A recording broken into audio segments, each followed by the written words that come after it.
Thank you very much, everybody.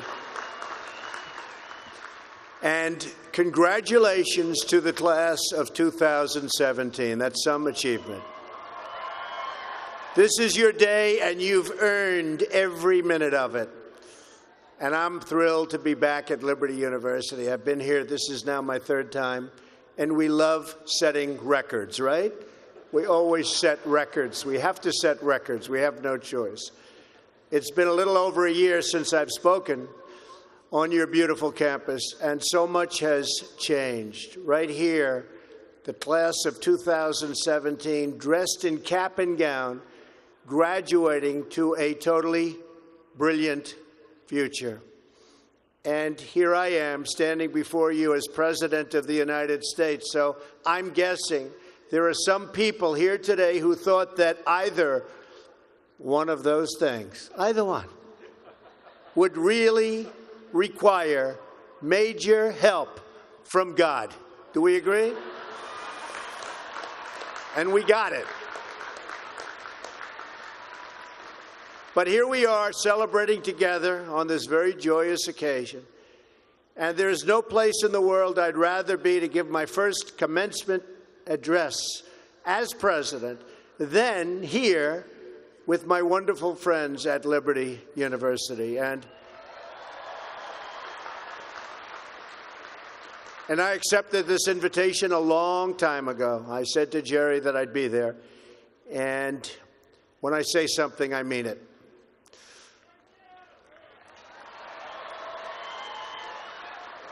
I want to thank President Jerry Falwell and his incredible wife, Becky.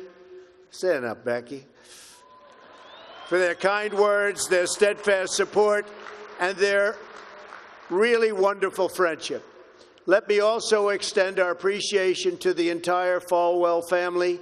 Trey, Sarah, Wesley, Laura, and Caroline, thank you for everything you do to make this university so exceptional. One of the truly great schools. Most importantly, to our new graduates, each of you should take immense pride in what you have achieved. There's another group of amazing people we want to celebrate today, and they are the ones who have made this journey possible for you. And you know who that is? Nobody. You forgot already. You're going to go out. You're going to do whatever you're going to do. Some are going to make a lot of money. Some are going to be even happier doing other things. They're your parents and your grandparents. Don't forget them. You haven't forgotten yet, have you? Never, ever forget them. They're great. And especially this weekend, let's make sure we give a really extra special thanks to the moms. Don't forget our moms, because graduates, today is your day. Today is your day. But in all of this excitement, don't forget that tomorrow is Mother's Day, right? I had a great mother. She's looking down now, but I had a great mother. I always loved Mother's Day. We're also deeply honored to be joined by some of the nearly 6,000 service members, military veterans, and military spouses who are receiving their diplomas today. Would you please stand? Please stand. Wow.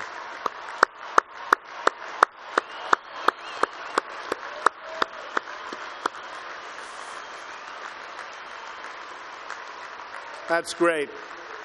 Thank you very much. Great job. We're profoundly grateful to every single one of you who sacrificed to keep us safe and to protect God's precious gift of freedom. It is truly a testament to this university and to the values that you embrace that your graduating class includes so many patriots who have served our country in uniform. Thank you very much. To the class of 2017, today you end one chapter, but you are about to begin the greatest adventure of your life. Just think for a moment of how blessed you are to be here today at this great, great university, living in this amazing country, surrounded by people who you love and care about so much. Then ask yourself, with all of those blessings and all of the blessings that you've been given, what will you give back to this country and indeed to the world? What imprint will you leave in the sands of history? What will future Americans say we did in our brief time right here on earth? Did we take risks? Did we dare to defy expectations? Did we challenge accepted wisdom and take on established systems? I think I did, but we all did, and we're all doing it. Or did we just go along with convention, swim downstream so easily with the current, and just give in because it was the easy way, it was the traditional way, or it was the accepted way? Remember this: nothing worth doing ever, ever, ever came easy. Following your convictions means you must be willing to face criticism from those who lack the same courage to do what is right, and they know what is right, but they don't have the courage or the guts or the stamina to take it and to do it. It's called the road less traveled. I know that each of you will be a warrior for the truth, will be a warrior for our country and for your family. I know that each of you will do what is right, not what is the easy way, and that you will be true to yourself and your country and your beliefs. In my short time in Washington, I've seen firsthand how the system is broken. A small group of failed voices who think they know everything and understand everyone want to tell everybody else how to live and what to do and how to think. But you aren't going to let other people tell you what you believe, especially when you know that you're right.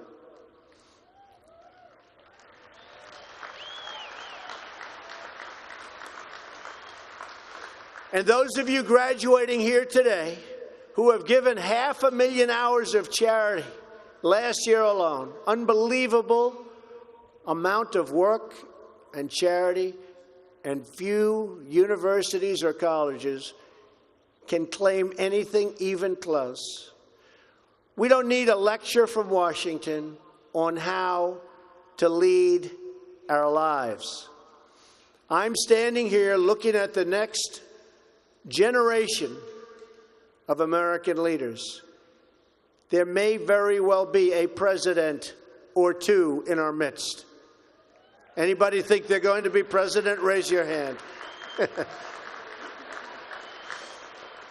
In your hearts are inscribed the values of service, sacrifice, and devotion. Now you must go forth into the world and turn your hopes and dreams into action. America has always been the land of dreams because America is a nation of true believers. When the Pilgrims landed at Plymouth, they prayed. When the founders wrote the Declaration of Independence, they invoked our Creator 4 times. Because in America, we don't worship government, we worship God.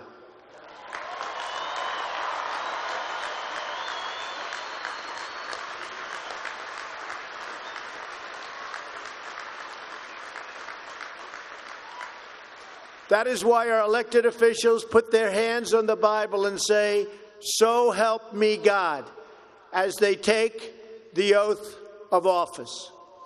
It is why our currency proudly declares, "In God we trust." And it's why we proudly proclaim that we are one nation under God every time we say the Pledge of Allegiance.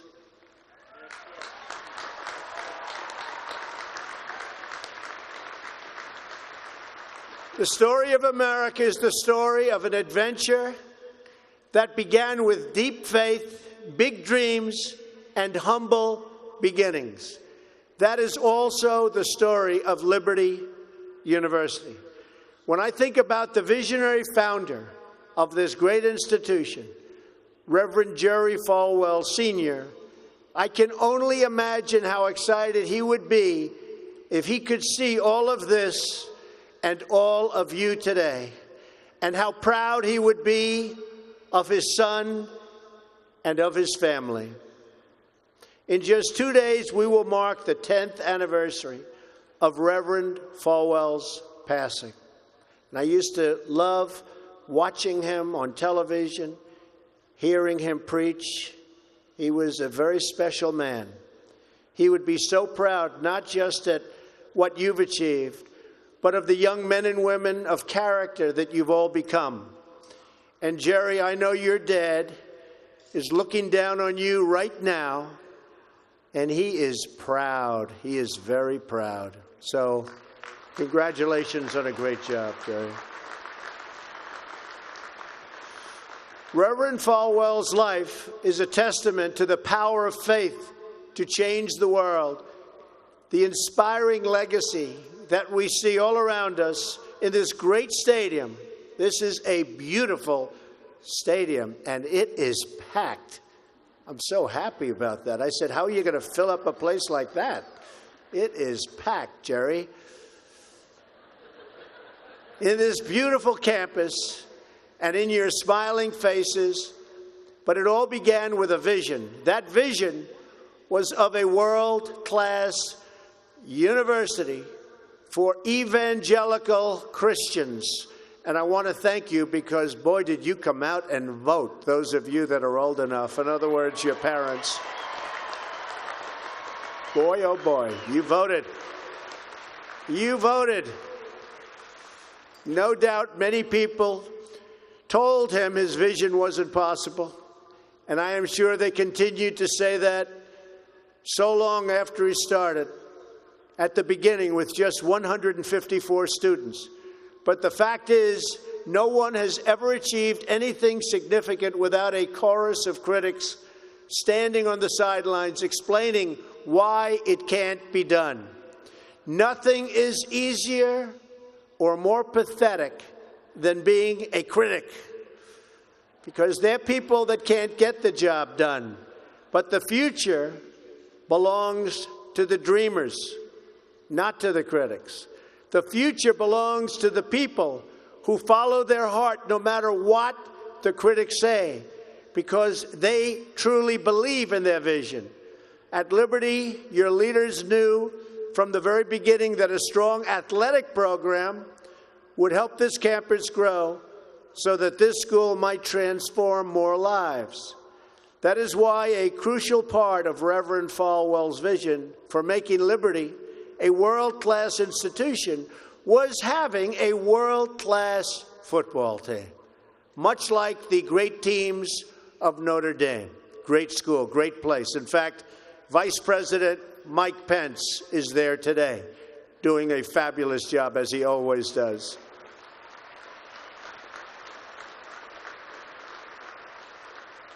A few years ago, the New York Times even wrote a story on the great ambitions of the Liberty Flames. That story prompted a longtime president of another school to write a letter to Jerry. It's a letter that Reverend Falwell would have been very, very pleased to read. Jerry tells me that letter now hangs in the wall in the boardroom of your great university. It came from the late Father Theodore Hesburgh, who was the beloved president of the University of Notre Dame 35 years ago. Like this school's founder, he was a truly kind-hearted man of very, very deep faith.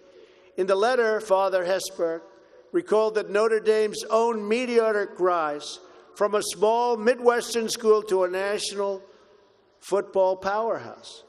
And then he wrote something so amazing and generous. He wrote, "I think you are on that same trajectory now, and I want to wish you all the best and encourage you from the starting and from being able to start very small and arriving in the big time. Thanks to hard work, great faith, and incredible devotion, those dreams have come true. As of February of this year, the Liberty Flames are playing in the FBS, the highest level of competition in NCAA football. Don't clap. That could be tough. Don't clap. That could be tough. I'm a little worried. I don't want to look at some of those scores here. Jerry, you sure you know what you're doing here? Those other players are big and fast and strong, but I have a feeling you're going to do very well, right? From the most humble roots, you've become a powerhouse in both education and sports. And just wait until the world hears the football teams you'll be playing on your schedule starting next season. President Falwell gave me a list of some of those schools, the ones you're going to be playing 2018. Would you like me to read the names? Just came out. Would you like to hear them? I'm a little bit concerned. UMass, Virginia, Auburn. Jerry, are you sure you know what you're doing? Jerry, Auburn. I don't know about that, James. This could be trouble, Jerry. Rutgers, Old Dominion, Brigham Young, Army. I might be at that game. Who am I supposed to root for? Tell me. I don't know. That's a tough one, Jerry. I don't know, Jerry. I'm going to have to think about that one, Jerry. Buffalo, Troy, Virginia Tech. Oh, no, Jerry. Ole Miss. And Wake Forest. Those are really top schools. That's maybe in 4 or 5 years I'll come to a game, right? You'll build it up. Well, good luck. The success of your athletic program arriving on the big stage should be a reminder to every new graduate of just what you can achieve when you start small, pursue a big vision, and never, ever quit. You never quit. If I give you one message to hold in your hearts today, it's this: never, ever give up. There'll be times in your life you'll want to quit, you'll want to go home. You'll want to go home perhaps to that wonderful mother that's sitting back there watching you and say, Mom, I can't do it. I can't do it. Just never quit. Go back home and tell Mom, Dad, I can do it. I can do it. I will do it. You're going to be successful. I've seen so many brilliant people. They gave up in life. They were totally brilliant. They were top of their class. They were the best students. They were the best of everything. They gave up. I've seen others who really didn't have that talent or that ability, and they're among the most successful people today in the world because they never quit and they never gave up. So just remember that. Never stop fighting for what you believe in and for the people who care about you. Carry yourself with dignity and pride. Demand the best from yourself and be totally unafraid to challenge entrenched interests and failed power structures. Does that sound familiar, by the way? The more people tell you it's not possible, that it can't be done, the more you should be absolutely determined to prove them wrong. Treat the word impossible as nothing more than motivation. Relish the opportunity to be an outsider. Embrace that label. Being an outsider is fine. Embrace the label.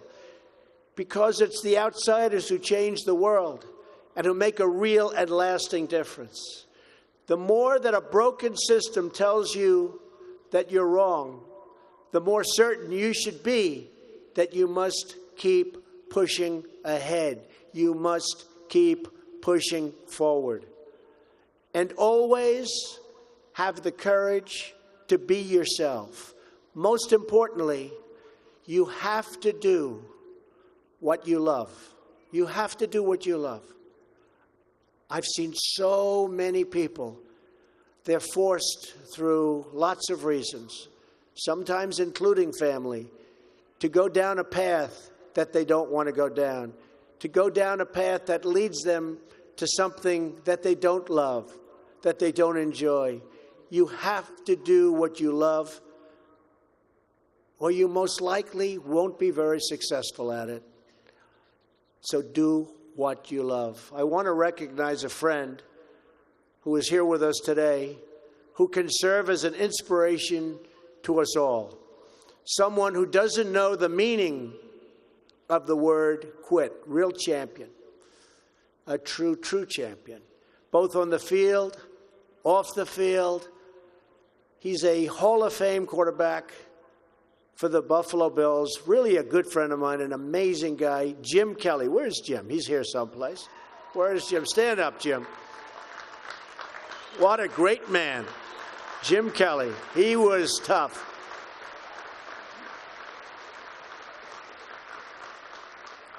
Jim, do you have any idea how much money you'd be making today? They'd hit Jim. It was like tackling a linebacker. They'd hit Jim, 4 guys, 5 guys that weighed 320, and he'd just keep going down the field. He was much more than a quarterback. He had tremendous heart, and he knew how to win. Jim is tough, and his toughest fight of all was that he beat cancer not once but twice.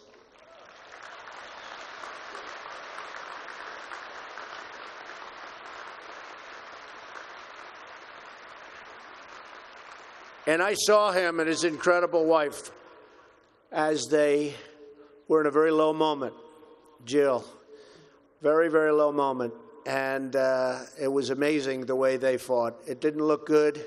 I would have said, maybe it's not going to happen. But there was always that hope because of Jim and Jim's heart. But I want to just say it's great to have you here today, Jim. And these people are big, big fans. And if you could get a young version of Jim Kelly, you'll be beating a lot of teams, Jerry. So, interestingly, though, I said, I wonder what Jim's doing here. His daughter, Erin, crosses the goal line to you and today with you. So, Erin, stand up. Where are you, Erin? Where is Erin? Congratulations, Erin. Congratulations. Graduating from Liberty. Great choice. Thank you. Liberty University is a place where they really have true champions. And you have a simple creed that you live by, to be really champions for Christ. Whether you're called to be a missionary overseas, to shepherd a church, or to be a leader in your community, you are living witness of the gospel message of faith, hope, and love. And I must tell you, I am so proud as your president to have helped you along over the past short period of time. I said I was going to do it, and Jerry, I did it. And a lot of people are very happy with what's taken place, especially last week. We did some very important signings. Right, James? Very important signings. America is better when people put their faith into action. As long as I am your president, no one is ever going to stop you from practicing your faith or from preaching what's in your heart.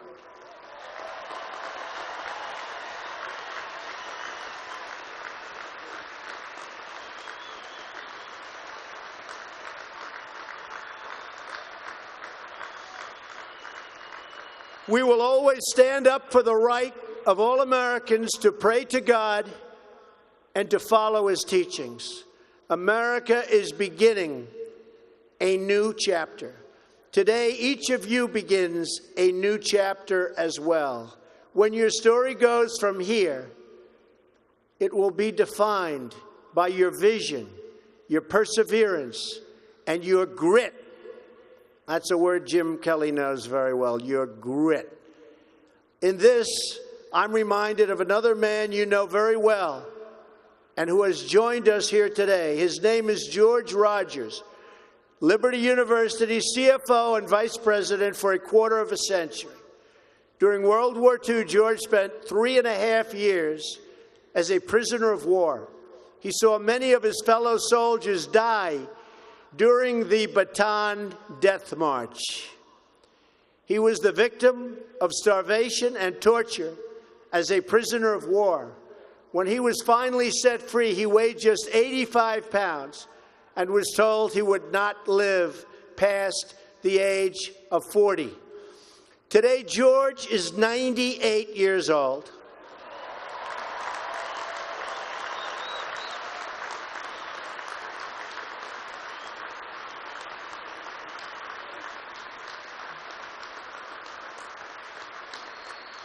Great.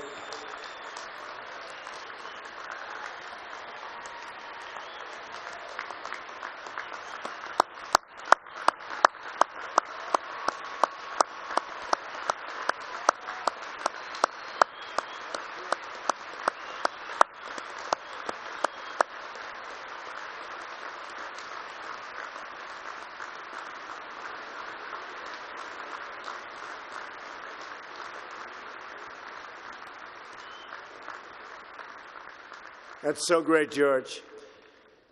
If anyone ever had reason to quit, to give in to the bitterness and anger that we all face at some point, to lose hope in God's vision for his life, it was indeed George Rogers. But that's not what he did. He stood up for his country. He stood up for his community. He stood up for his family, and he defended civilization against a tide of barbarity, the kind of barbarity we're seeing today and we've been witnessing over the last number of years.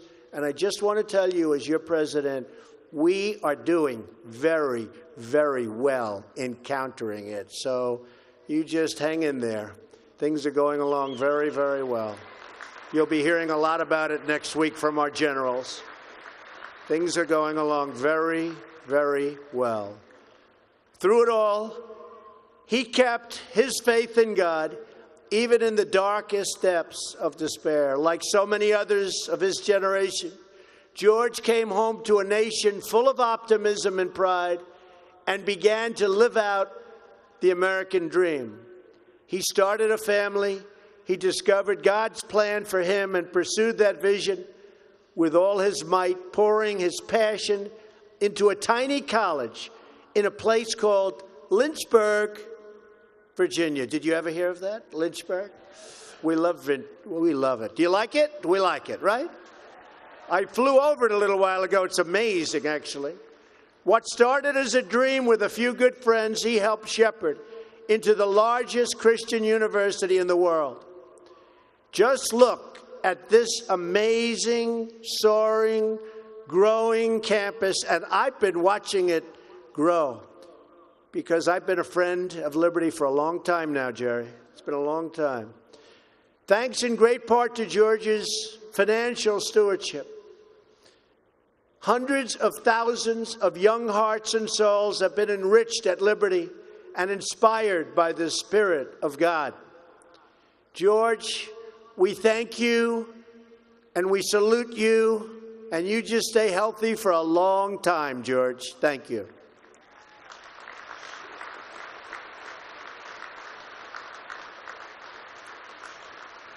Now it falls on the shoulders of each of you here today to protect the freedom that patriots like George earned with their incredible sacrifice. Fortunately, you have been equipped with the tools from your time right here on this campus to make the right decisions and to serve God, family, and country. As you build good lives, you will also be rebuilding our nation. You'll be leaders in your communities, stewards of great institutions, and defenders of liberty. And you will be great mothers and fathers and grandmothers and grandfathers, loving friends and loving family members. You will build a future where we have the courage to chase our dreams no matter what the cynics and the doubters have to say. You will have the confidence to speak the hopes in your hearts and to express the love that stirs your souls. and you will have the faith to replace a broken establishment with a government that serves and protects the people.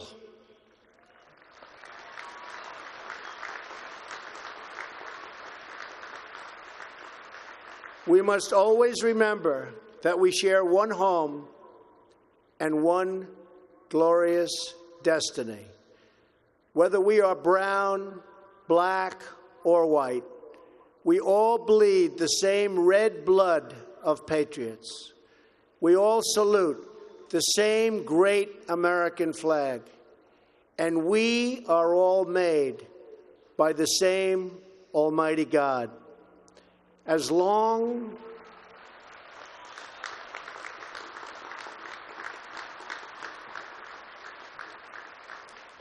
as you remember what you have learned here at Liberty, as long as you have pride in your beliefs, courage in your convictions, and faith in your God, then you will not fail.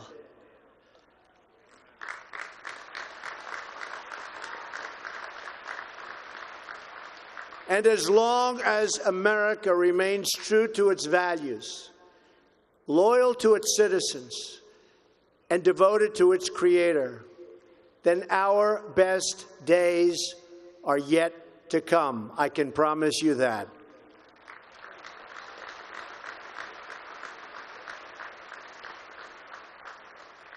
This has been an exceptional morning. It's been a great honor for me, and I want to thank you, the students. I also want to thank you, the family, for getting them there. And I want to thank and congratulate Liberty. May God bless the class of 2017. May God bless the United States of America. May God bless all of you here today. Thank you very much. Thank you.